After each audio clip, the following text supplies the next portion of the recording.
I like the new setup. You got the book in the back showing up, the floating shelves. That looks good. Thanks. Yeah, I actually had the book on the other one behind my head, and I had to move. I ended up moving the Lord of the Rings books over there because I was like, I literally, my head is in the way. Like, of all the things, I should probably have her book showing, not the other ones. Not the Lord of the Rings, but Right. At the very least, that one, present. yes. All right. Well, let's get into it. Welcome, all of you fellow arcanists out there, to the Frith Guild podcast, where we explore an amazing world full of mystical creatures and their partners. Our hosts are Eric Smith and Scott Wareham, and they'll be your guides along this journey through death and dragons. So grab your Eldrin, strap on your swords, and get ready to defend the Argo Empire from evil. Throughout this series, if you have not caught up to the chapters being discussed today, we urge you to hit the pause button, grab your copy of this wonderful book, and catch up. We'll be here when you get back. Using the occult compass and trinket made from ghoul leather, Volke locates the ghoul arcanist who has been hiring thieves like Karna. Although the ghoul and its arcanist get away, Volke finds coded letters which point to a bigger and more sophisticated organization than a single arcanist. Adelgis translates one of the letters and discovers that the mystery organization plans to steal the god creature runestones in only 2 days. This raid will be following the finals of the Sovereign Dragon tournament on the evening after the death match between Lyvia and her brother. But before we get back to the book, let's take a look at a piece of advice from the series. Step 21 on the Pillar of Ruma says, Temperance. Without it, we lose ourselves to vices. With that sobering message, let's join Eric and Scott for chapters 51 through 55 of Coliseum Arcanist. Welcome back to the Frith Guild podcast. My name is Eric. And I'm Scott. And today we will be going over chapters 51 through 55 of the Coliseum Arcanist book. My goodness, we are almost to the end there. We are moving along. Oh my gosh. Just one more after this. Okay, one more episode after this, and then we're done with book 3. Yeah, we're moving through the series. So we got a couple big books coming up, but excited for them. All right. And before we get into it today, I just want to thank everybody for listening. Also, like you guys to show us some love by liking, commenting, sharing, or rating on any platform that you're on or listening to. We do appreciate it.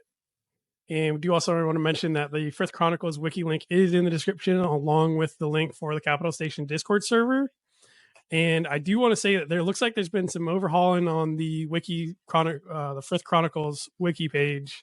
At least the last time I looked at it a couple of days ago. So definitely go and check that out. With that, we'll get into chapter 51, the Second Ascension. We left off at Volke finding the Ghoul Arcanist, and Karna is kind of confused as to why her benefactor didn't request her to steal the runestones. And not even one, but all 12. It kind of seems like she could have done this. Yeah, there's a few things. One, she obviously isn't aware of their importance before because she thought the King's Crown was kind of the big item. But I wonder if he was kind of spreading the love between a few thieves that he thought might have a chance at it. So I have to admit, this is a pretty solid plan. At least whoever masterminded this, they did a good job of spreading the pieces to everybody and making sure nobody got the whole picture. So Adele just did find one letter that specifically stated that they are waiting for one specific Eldrin to achieve its dread form before proceeding with the plans. And the dread form is something we have heard of before. It was also mentioned by Thiessen in his book of magical creatures as well. So that's kind of the other place that we've heard this mentioned. And it only makes me wonder which specific creature that they're waiting. And again, for those that need a refresher, the dread form is the opposite of true form creatures that have consumed so much magic after getting the plague that they've basically altered completely. So, and we saw this back in the Dread Pirate with the Gargoyle, who was in his dread form and nearly unstoppable. Yes, very right on that. Karna was mostly thinking about Volke and mainly his mannerisms. And I'm guessing that if she needed to impersonate him, that she probably could. She must spend just an abnormal amount of time focusing on people's mannerisms, knowing that maybe I'll take on a nurse, so I need to know how a nurse would act. So all these little social cues that I'm sure others miss, she is probably well aware of. could imagine the things that she notices from people just by walking by them, you know. It's very strange to think through what it would be like to have that power. And Oh, like, oh, they got a little like, you know, shuffle in their step, or they twitch to the right on, you know, every fourth step or some crazy stuff like that, you know. they say this one specific word really weird, so you got to make sure you pick up on that one. Don't call him buddy, but He's not your buddy, pal. So Volk finally goes to Master Zelfree with the letters, and for some reason, Blue's Clues just kind of pops into my mind of, you know, we just got a letter. I'm sure that's how Zelfree thinks of it too. Here comes my little blue. Find her thinking chair. And I think this scene is very funny because Volk just shadow steps into his room. He doesn't go and knock at his door. He shadow steps into the room of somebody that he knows is a trained killer. Right. And he doesn't think anything of it either. He's just like, meh, I'm going to go into his room. This is important enough. He won't mind. So Francis wakes up to this. Zelfree's passed out, and she's reading over these letters and instantly recognizes the code and deciphers them.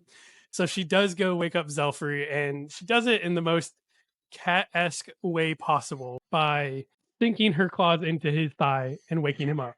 So, you know, it's definitely pleasant for him, right?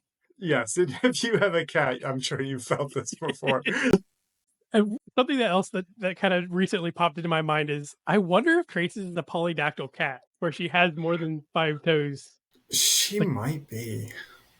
I know it's never explicitly stated that any of them are polydactyl, and most of them are stated that they have 2 different colored eyes. I think actually all of them are. However, I like to think, because polydactyl cats look awesome, they got the extra little beans on their toes. Yes, a little extra lore to it. So Volk reveals that he has been looking for his Blue's Clues, and Zelfree is beyond pissed of this, and Traces asks Volk to save him some headache and some heartache by just letting him know where they're at some of the time, at least. Instead of just wandering into one of the most dangerous areas of the city by yourself. Right. Like, again, how many times does Volk have to just wander off? Yeah, and keep giving Zelfree this mini heart attack every time. So Zelfree does reveal that he has been doing his own hunting, and he did find someone bringing the plague into the city through plague blood. And we do find out that it was actually Lyle's friend Corey, and they plan on using this plague blood to cause a distraction while trying to steal the runestones. So this kind of, I guess, goes full circle with everything else that's been going on, not only through the tournament, but with the underground that the plague arcanists were trying to dig through. And Luther is livid to find this out, and he wants to know what the guild is going to do about it. And thankfully, the guild is already doing stuff about it. So it's not just put on the Grandmaster Inquisitor or the Steelthorn Inquisitor Guild. The Frith Guild is doing stuff about it as well. And this is where we go into chapter 52, Zaxis' final fight. I don't know if I said that right. Please, I apologize if I offended somebody. The grammar police coming. I promise I was not very good with with literature in high school, so I'm sorry. So Volk is having a problem sleeping because of all of the things that are about to happen, which I can agree, I can understand with. And then where's Adelgis at when Volk needs to sleep? Like, this is what Adelgis does, right? He just puts people to sleep. This is his superpower. It's a fairly useful one, at least. I mean, he puts them to sleep and gives them nice dreams. That's fairly nice of him. I know a lot of people that would gladly take that instead of tossing and turning for an hour.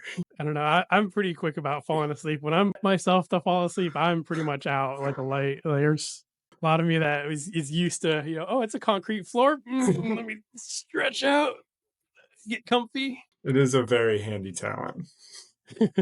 So one of the things that is on Volk's mind is that he is actually really concerned for Lyvia, and I can understand why Volk would be concerned for her.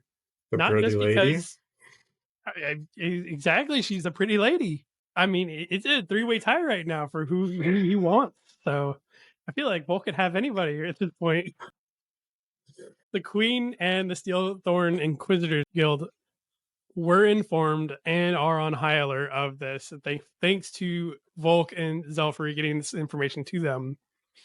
They do have the Queen replace the runestones with lookalikes for safekeeping. So thankfully, she's taking this as a credible threat and she's actually doing what she's supposed to be doing to protect the runestones and keeping them safe. Again, not sure if there's any other information that was put on about why the runestones are important, or if the thought of the world serpent is going to be, has hatched or has surfaced again, which means the rest of them are. But again, good for her for actually listening to a credible threat. We ain't being like Nicolas Cage trying to steal the Declaration of Independence here, okay? So we find out that Tier 4 mystical creatures are immune to nullstone.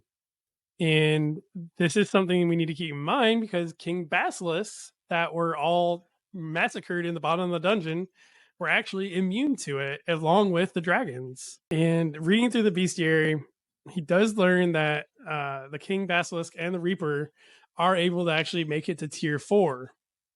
Now, the Reaper has to go through a little bit of effort in this one because they've got to actually kill Arcanists or things magical, I guess. Not necessarily mortals. I don't think if they kill a mortal, they get anything out of it or they benefit from it. So I think it has to have magical powers in order for them to, to level up to the next rank there.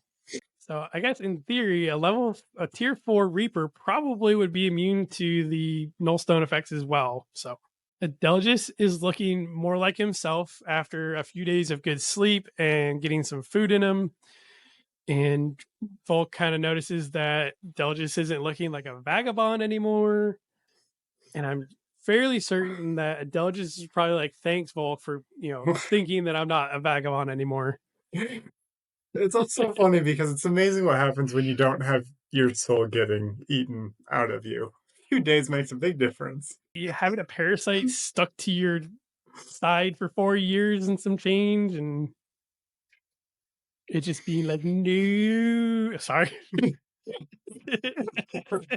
That's all I can think about anytime I think about that thing coming out of him. No. So they make their way to the tournament Coliseum, and everybody's turning up for this. This is the last fight, and the winner of the tournament actually is going to have a private supper with the Queen in the castle. And this explains why Thiessen wanted Niro to win so bad, just so that he could attend this fancy gala, get introduced to the Queen, show off how talented he is. It's a excellent social engagement for him.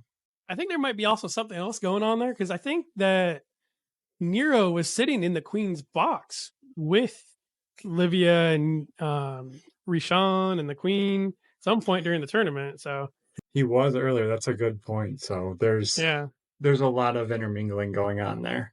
So our final battle is Zaxis versus Niro. Zaxis immediately starts coming out swinging with a tidal wave of fire, and he's using his fat pouch. Forsyth is working on Niro as Zaxis takes on the Storeworm, which I think is a pretty good combination there. And then Zaxis turns to Niro and absolutely bashes him in the face. And Adelgis even gives it a little bit of a, thank you, Zaxis, thank you. The brotherly love coming through. But the dude was going to let Adelgis just die. I would probably enjoy seeing my brother get hit. That's all I'm saying. Right, especially in a tournament. Like, okay, yeah, there's some payback here. He's getting healed after. Why. As soon as Niro is knocked out of the ring, his storm just like deuces out, and Zaxis wins the apprentice level of the tournament. And I want to say that I was really shocked that the storm just was like, yeah, deuces, he's out, I'm out. Like, there's no coming back after that. Yeah, it's very strange because Niro was not painted as a good fighter, and it was supposed to be that his Eldrin was so strong. So you'd think the Storeworm would try and at least put up a fight. Maybe you can knock one of them out, get lucky, and then you have a chance. But Zaxis with the win. I mean, obviously, not trying to take anything away from Zaxis, because dang well it wouldn't matter what we said. Zaxis's head is just through the like. I don't think he could fit in the Coliseum right now, with how big his head is. However, we know that column carried the team all the way through to the semifinals where they got in the one-on-one battle. So we know Volke would have destroyed him in the final. So we move into chapter 53, Dawn of the Final Day. 24 hours remain. First, I'm just picturing all the theft movies I've seen. 14 minutes to the heist.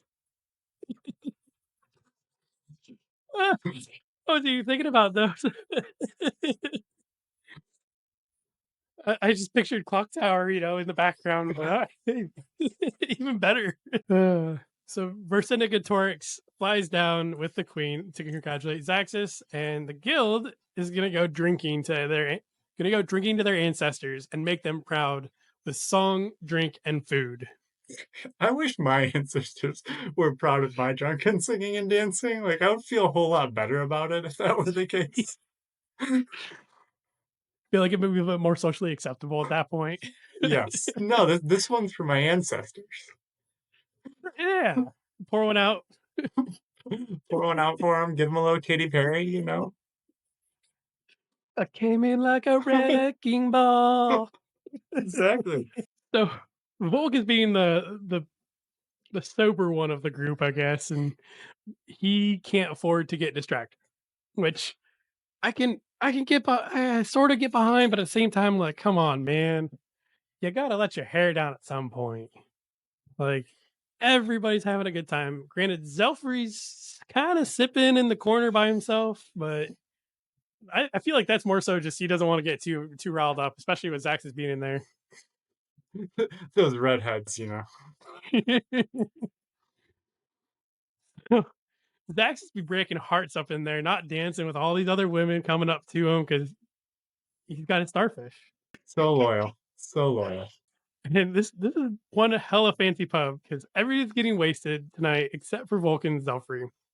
They've got like nice couches and chairs. They got a nice dance floor. And like, Volke, come on, just go up and at least talk to Addie. Like, stop being such a sourpuss here. Again, stop killing the mood. Enjoy the situation. You don't have to go crazy, but enjoy the situation while you have it. Right. I think Addie will think that you don't like her and you just limiting yourself here by not going to talk to her. Limiting yourself to all the other women that are constantly pining over you. So So Volke ends up asking Fane what he did to take his mind off of things on the third abyss, as if Volke needs like a get away from here kind of thing. And Fane simply is just like, not this. Like, Volke, this is a dangerous question for you. Fane does play cards. He goes into port for horrors, and he particularly likes to watch birds and the stars, which two very different ends of the spectrum. Right? Zelfree wants to talk to Volke, and Volke finds this out, not because Zelfree like weighs Volke over or anything, but Adelgis is like, hey, by the way, Master Zelfree wants to talk to you. He doesn't want to come over and say anything though.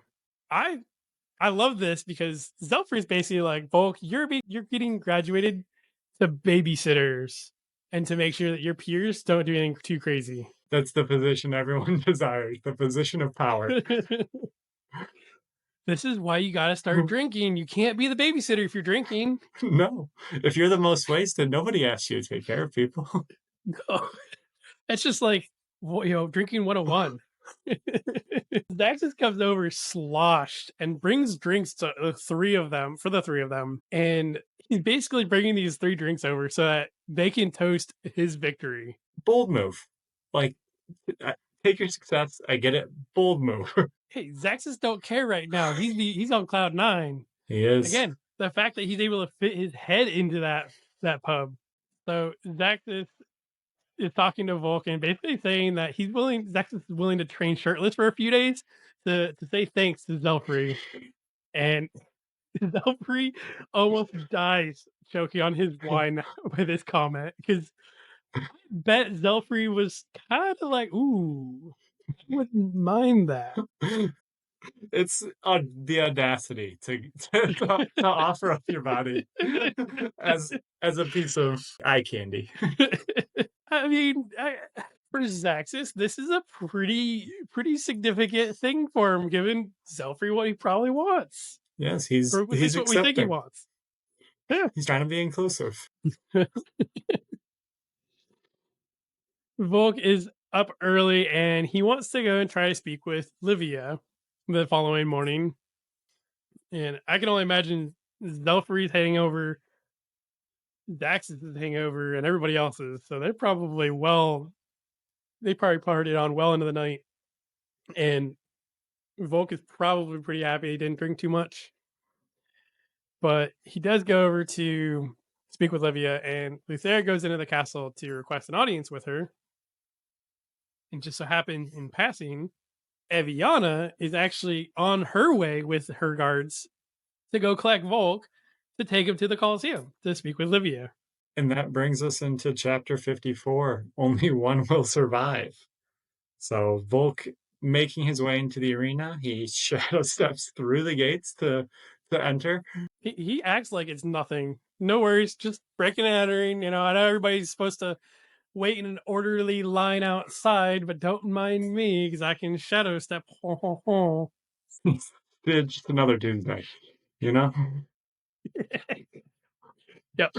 So Eviana gives Volke a giant book on Tales of Heroes, and she found this one particular story in it where someone pretended to give up only to come back later and be even stronger. And given Lyvia's and Volke's fascination with these stories, she wants Volke to go and share this story as a reason why she shouldn't participate in the match. So Volke goes to talk to Lyvia, and as soon as he shares the story, she knows this is Eviana's doing. And she asks Volke what his intentions are, and he tells her that she's going to go through with it and that he isn't going to try to convince her to do anything otherwise. I imagine Volke's feeling pretty guilty about this, though. Whether or not he thinks that she can survive, I feel like either way, he's kind of sending her out to her death. He's kind of preparing himself for that, and the fact that he knows that there's nothing he can say or do to try to convince her out of this, that he probably feels pretty low about. Yeah, he's between a rock and a hard place with this one. On one hand, he knows that he would be doing the same thing. He's not going to try and convince her to do something he wouldn't do, but he also knows what the likely outcome of this is. So Lyvia talks about the trial some. She views it almost as being about sacrifice, and Volke is comforting her, and she requests that if she does win, she wants Volke to be her knight. More like her knight in shining armor. And if she loses, she wants him to spend time with Eviana. And he agrees, but why didn't he stop her to steal a kiss? Like, this is one of those moments of it could be the last time he sees her. He should have. He is not about seizing the moment in these situations. I'm sure Fane would be very disappointed if he were there at the moment. Yes, definitely. So the fight starts, and there's no cheering as everyone steps into the arena. The crowd knows that one of them is going to end up dead. As they start fighting, Lyvia is able to get a few small hits in. She's actually doing pretty good and nicking and kind of cutting up Rishan, but she ends up twisting her ankle. And as soon as that happens, she really starts to take a downturn. So she gets bashed with the sword. Eviana screaming for everything to stop. And then finally, Rishan takes Lyvia's sword and kills her with it. This is one of those moments, just like in Nightmare Arcanist, the very beginning with the Phoenix Travelworth, that I absolutely fell in love with this series all over again. Not because I'm masochistic and wanted Lyvia to die. I mean, quickly put that in there, but because again, we're sitting here thinking, okay, there's no way Lyvia is gonna die. Like, she's gonna pull through. Shami's gonna write it so that she pulls through, and we're gonna continue from there. And she doesn't. And like I said, my mind was just absolutely blown. I was crying reading this because I just couldn't comprehend it. I did the same thing. I had to pause and I was like, wait, she died? That can't be right. Like she wasn't gonna pull some trick move out of nowhere and kill Rishan. Like this actually happened. I mean, they said that there was a bell that signified that she was finally dead, and I think I had to reread it because I was like, there's no way I read that correctly that she died. Yeah, So again, this is there's no happy ever after with her and Volke, that's for sure. very, very unfortunately, because I think they would have been very well together. But again, this is one of those just re-solidified how much I enjoy the series because of the fact that you don't get the cookie cutter, the usual outcome. So, and her death brings us to chapter 55, the new Sovereign Dragon Arcanist. So Adelgis is trying to comfort Volke through his thoughts. He's able to tell that Rishan had no remorse for killing his sister. Volke loses control and almost produces an aura, but this would have been not produced properly, so it would have actually really hurt him, I imagine. And all the while, Adelgis is just chilling. Like he knows the shadows won't touch him, but he knows that Volke needs somebody right now. And Volke is struggling with this. It's time for the bonding ceremony. The hatchling bonds with Rishan and immediately takes on true form. Okay, I feel like this solidifies the fact that Rishan is a bad man. Yes, Definitely should not give him the company. No, it is supposed to be true form for a true autocrat, which is not usually looked upon as a good thing, and we can tell Rishan is in it for the power and not for anything else. After the ceremony, the Frith Guild is trying to prepare for the thieves. Zaxis had used his winnings to buy flame-resistant armor. Once they get to the Winner's Gala, the nullstone is in effect, so no magic for anyone. Hey, can we just talk about how dapper Zaxis looks in this? He's done. He's dressed.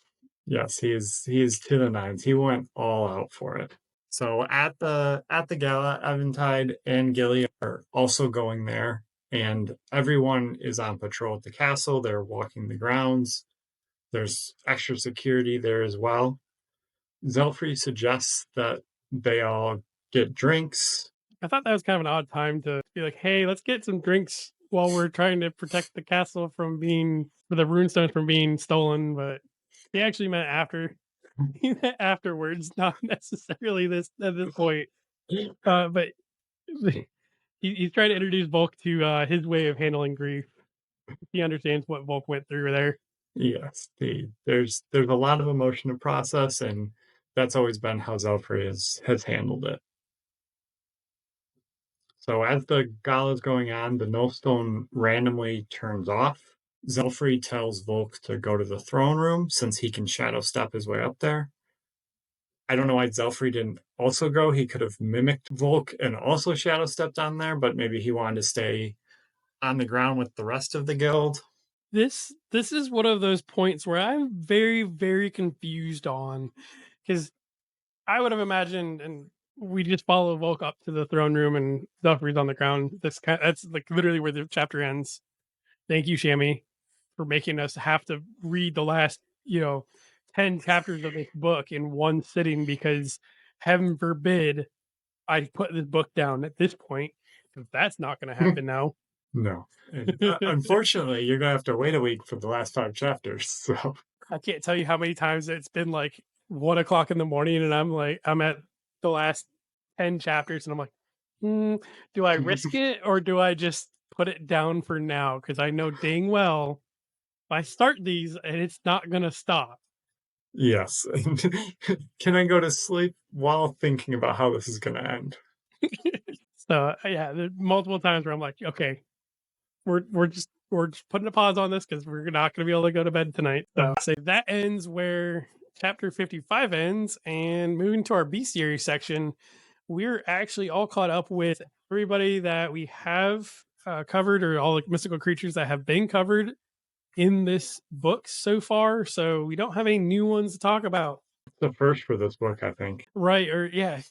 Shoot, I even think even in the first like 10, 15 chapters, there's several new mystical creatures to talk about. So yeah, go Shammy for throwing all of them in there. All right. So we do want to thank everybody for listening today. We want to remind everybody that we do post a new episode every Wednesday morning around 11 a.m. Eastern Standard Time, 10 Central, and 8 Pacific. And I'm sorry for those that live in Mountain Time. It's too difficult to keep track of what time you guys are at. So They never get any love. It's always Central and Pacific. Well, like if you live in Arizona, they don't go with daylight savings time. So yeah, they're on their own schedule. I digress. So we are on all podcasting platforms and on YouTube Music as well, along with the Google Podcast that is no longer a thing. We are on YouTube as well for videos, and we do want to thank our editor Dan Mackison for including pictures and links to everything. Does a really great job with it, adding extra to include additional information and to make this a little bit easier, a little bit more bite-sized for everybody. We do also have like each chapter released every day afterwards, so it's a little bit easier to listen. We do want to thank the Frith Chronicles wiki as a great resource, and again, it's been recently updated, so check that out. If you want to reach out to us, we are on Gmail at frithguildpod@gmail.com or on Facebook or any other social media, essentially at Frith Guild Podcast. And finally, links to everything is down in the description section for both podcast and YouTube.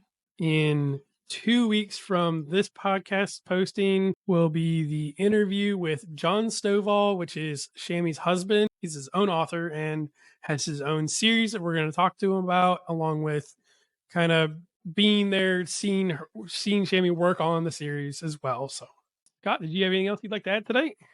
No, looking forward to seeing how the rest of this party goes. So, all right, next week, make sure you got your seatbelts buckled in because we're going full throttle the whole time. So we'll see you guys next week.